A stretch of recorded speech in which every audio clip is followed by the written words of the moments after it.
Hello and welcome, friends. Welcome to Youth Corner with the Nokulunga. I'm your host, Nokulunga, as you know. Listen, I'm excited for today's story time because people have been telling their stories of when they were clowns and when they messed up. This is one of my stories of clown me. Now, I don't clown often enough, but anyway, you will enjoy this story. It's about how I gave up my whole salary to a guy. My whole salary. All right. Now, as you know, I used to work for a couple of years, about 6 years, and then I gave up my career, and I'm in school full time this year. Yeah, brave, I know. Anyway, so this is something that happened a few years ago back then. Guys, if you have not liked or subscribed, please click below, like, subscribe, share this video. It's going to be awesome. And the purpose of me telling this story is really to educate other young women out there who may be as naive as I was then, to know that these things happen, so that you'll be like on the lookout. Yes, on the lookout. So this is what happened. Anyway, I used to be in a job that allowed me to travel, all around. So I got familiar with South Africa very quickly because of my work, right? And then I registered for a course at the Thabo Mbeki Leadership Institute, which is now in Pretoria and part of UNISA. Anyway, so I booked myself into a hotel because I had to attend block week, which was, I think, for about 3 or 4 days. Yes. So I attended block week. While I was attending block week, right, I stayed at a very nice hotel, which is in Pretoria, the Southern Sun, Pretoria.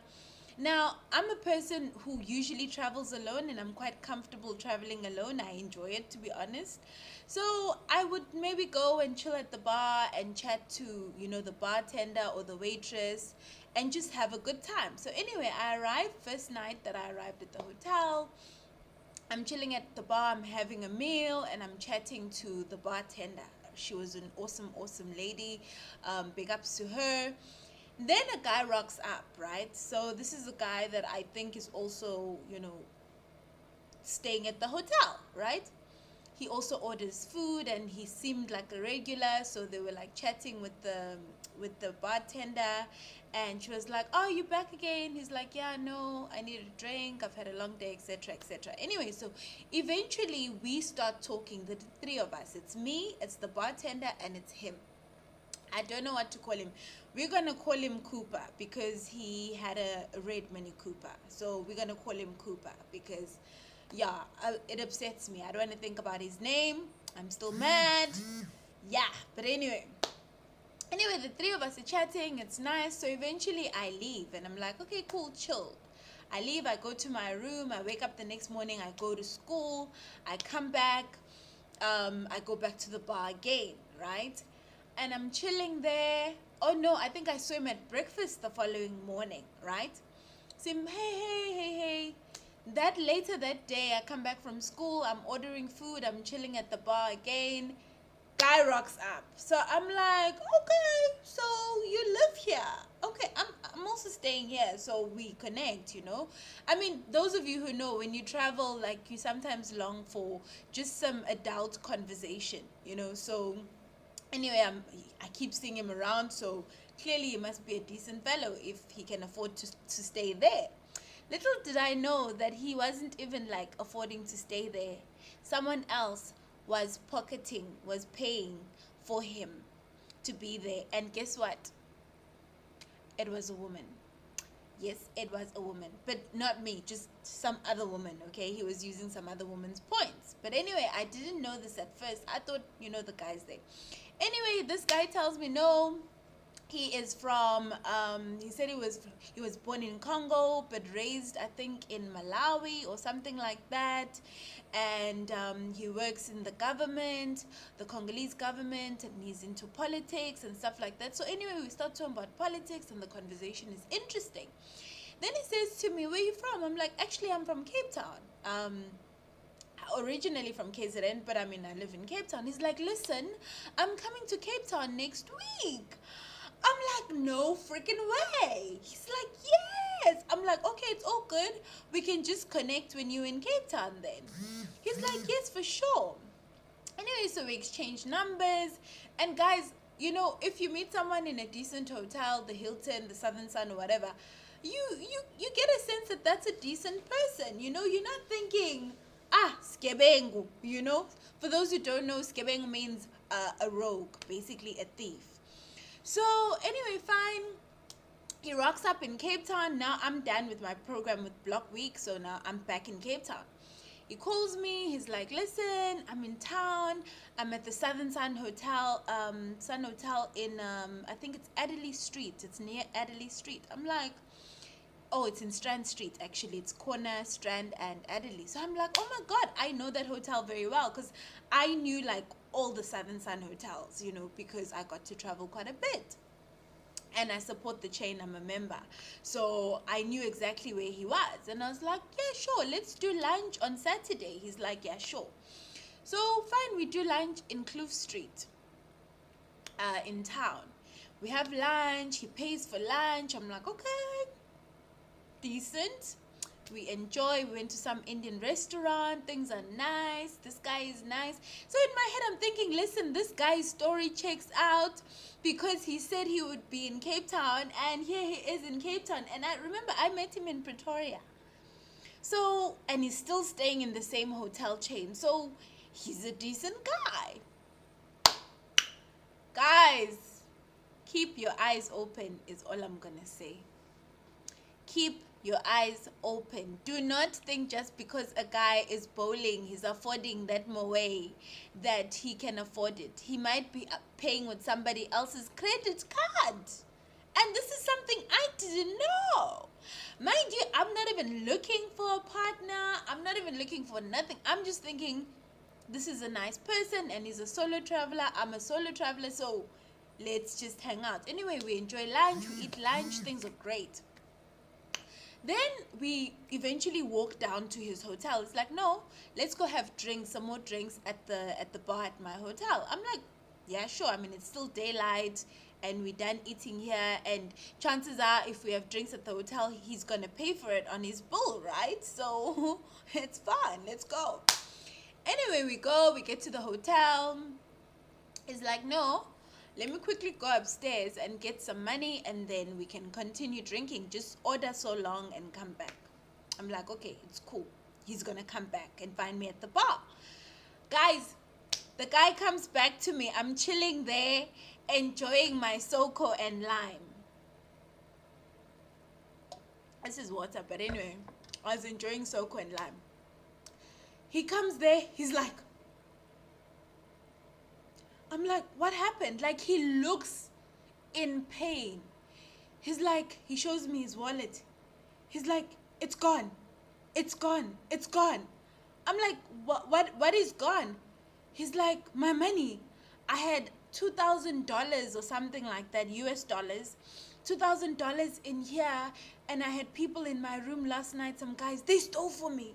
These suckers. I'm like, oh my God, I'm so sorry. I'm so sorry. Like, what are you going to do? And guys, like, I'm genuinely thinking this guy is telling the truth. His facial expression, everything said, look, he's in trouble. And they really stole from him. He's like, no, we were all drunk. So I'm not sure who exactly did it. And I'm like, eish, askis. And he was telling me that, no, it's the political stuff. Guys, fine. I'm like, okay, it's fine, you know, so I'll cover the drinks, you know, here at the bar, so we have drinks. He's like, yeah, but it's fine. But now the problem is I don't have money to pay for accommodation anymore because my money is held up. I have to wait for the government, the political party that he was working for, to transfer money to his South African account and then convert it and then. So it was going to be like a lengthy time and this guy needs accommodation. So he says to me, listen, please, if you can help me, I would appreciate it. So I'm like, look, I don't have money. The month is a bit skew, but I can at least, I have some money in my credit card. Let me go and give you at least 1,000 rand. So guys, this is me. Yes, silly girl. This is me going with him to the Capitec machine. Put in my PIN, gave him 1,000 rand, and I still paid for drinks. Guy took it. He was so grateful. Oh my God, thank you so much. I'm really appreciated. Please, if you can help me out, I don't know what I'm going to do because I still need to be in Cape Town. But accommodation is going to be an issue now because I'll need to leave the hotel soon and I no longer have money. I don't know what to do. So I'm like, no, because apparently with his work, he had to like use the expense and then claim it back, and then they would pay him back. So it's not like they would give him money up front. So I'm like, okay, that happens. I mean, I used to work for companies that do that, so I know exactly what you mean. It's all good. I'll help you. I mean, you're my new friend. You're in a foreign country. You know, that type of thing. Guys, a few days later, I get paid. And guess what? I book him accommodation. No, in fact, before I got paid, still on the same credit card, remember I gave him 1,000 rand. I still went and I booked him. It wasn't Airbnb at the time, it was booking.com and homestay. I booked him accommodation in Greenpoint. I think for about 3 or 4 days, I booked him that accommodation on credit, my credit card. A total stranger that I don't know that was scamming me. Fine, guys, I then, a few days later, I get paid and I assist him. I check on him. Are you okay? Do you have money for food? Guys, I inherited, in fact, I adopted a whole big baby, like a huge old baby, and I didn't even know I was doing this. Anyway, fine. He comes back to me a few days later. He says, look, there's this deal that I'm busy with, but I need money in order for this guy to trust me that I'm really going to secure the deal with him. So don't worry. I mean, it's a legit project. If you just give me such and such an amount, I will then be able to sort you out. I'm like, okay, well, I mean, I've known him for a few weeks now, and yes, he took my money, but he's going to pay me back once, you know. Guys, he's going to pay me back because he's here. So something, while I think he was still in the toilet or something, and I check his suitcase. Because you must snoop. You know when that word says to you, snoop, ladies, please do me a favor and snoop. Because you will find information that could actually help you. First of all, I find that the name on his luggage is not the name he gave me. Then I find his passport. I find his passport has names that he has not told me about. You know, like these names that are like sentences, you know. He had one of those. So fine, I see that. I'm like, oh, okay. And then guess what? I find the Southern Sun Club card. Remember, I'm a member, so I know that card very well. That card that accumulates points, and then those points are eventually converted to Sun Rands, which means you can stay at the hotel with your Sun Rands for free, right? But it's currency, just you can only use it at the hotels. So fine, I pick up this card. Remember, I've seen the luggage name. I've seen the passport name and where the passport is from. It's definitely not from the country he said he was from or representing. It's from the country he was actually born in, which was Congo. 3. Now I find this card and it has the name of some African lady. His name, I can't remember, Noma something on it, which means Noma something had given him the card to use. Maybe it was a boyfriend, I don't know. And, you know, he was using it, which means he couldn't even afford to stay at the Southern Sun to begin with. Yes. Harsh lessons. But guess what? I still gave him my salary. Next day, sister girl goes to the ATM, tries to, first of all, I had to increase my limit because my limit was like about 5,000 or 6,000 rand. I had to increase my limit of withdrawal because now I need to, and remember it was going to come back with profits now. And he was still going to pay me for the money I spent the money that I had given him from the credit card initially, and also paying for the drinks, right? Fine. I would increase my limit. After increasing my limit, I go and I withdraw. I realize that I cannot withdraw all the money from the ATM. I must now go inside. I try and I do that, and he tells me, no, it's still not enough. He needs like the whole amount, which was my salary. And I had told him this time how much I was earning. Guys, do not go telling strangers how much you earn, please. Anyway, I then had told him how much I was earning, so now he wanted the whole amount. So I'm like, okay, it's fine. I had a bit of savings, so I was going to use that for transport and food. And then luckily my bond had already been paid, because I had like an automatic stop order from my salary directly to paying the big expenses like the car, the bond and stuff like that. So that was already taken care of. So I was giving him from the money that was coming into my bank account. Guys, please do not do this. I sent the other money, the balance that he still wanted, via M-Pesa. M-Pesa is the Nedbank option. It's like an e-wallet version from Nedbank. I sent him the rest of the money via M-Pesa. I went with him to withdraw the M-Pesa, and I gave him the full money. Darlings, salary gone. Guys, that day that he was supposed to bring back the money, remember, I'm going to work in the morning, I'm living my life, I'm still staying at my place, I'm just going after work to check on him. Guys, first of all, the guy dodged me. I came back to the place where he had been staying, and he had left a note, and he had left a bag, but the bag was empty, because he took everything that belonged to him plus my money, and he left. He left. When I tried calling him, begging him to bring back my money, or at least half of it at least, he gave me excuses. No, I'm going to sort you out today. Today I'm coming back. Something came up. I'm coming back. Guys, this happened many years ago. It is 2020 and I still have not seen that money.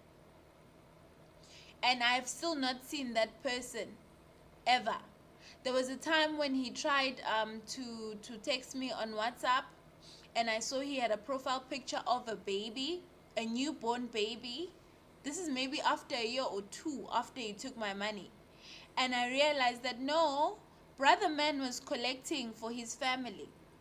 Brother man was probably thinking South African women are gullible, and therefore, and I mean, some of us were, I was. And he took the money, and that lady paid for the hotel, so, he was sorted. So, all in all, the reason I'm recording this video is really to raise awareness, guys. Do not trust people at face value. Do not give your money to strangers, your hard-earned money that you have worked for. Do not give it to strangers, please, guys. Do not, please, I'm begging you. Do not give your money to strangers, because they will take your money and disappear. So ladies, be wise, stay safe, and yeah, don't be like me. Well, not me now, but me back then. Don't be like me, and don't allow strangers into your space. Don't tell strangers how much you earn, please. Anyway, I hope you enjoyed the story time, and yeah, please comment and tell me what an idiot I was. It's all good. It was a big mistake, but I learned from it. I'm no longer that person. I do have another story to tell though, which happened shortly after this one. I'll explain that in another video. It's also about how I was trusting about money. Anyway, guys, thank you so much. Lots of love. I hope you enjoyed the story time. Cheers.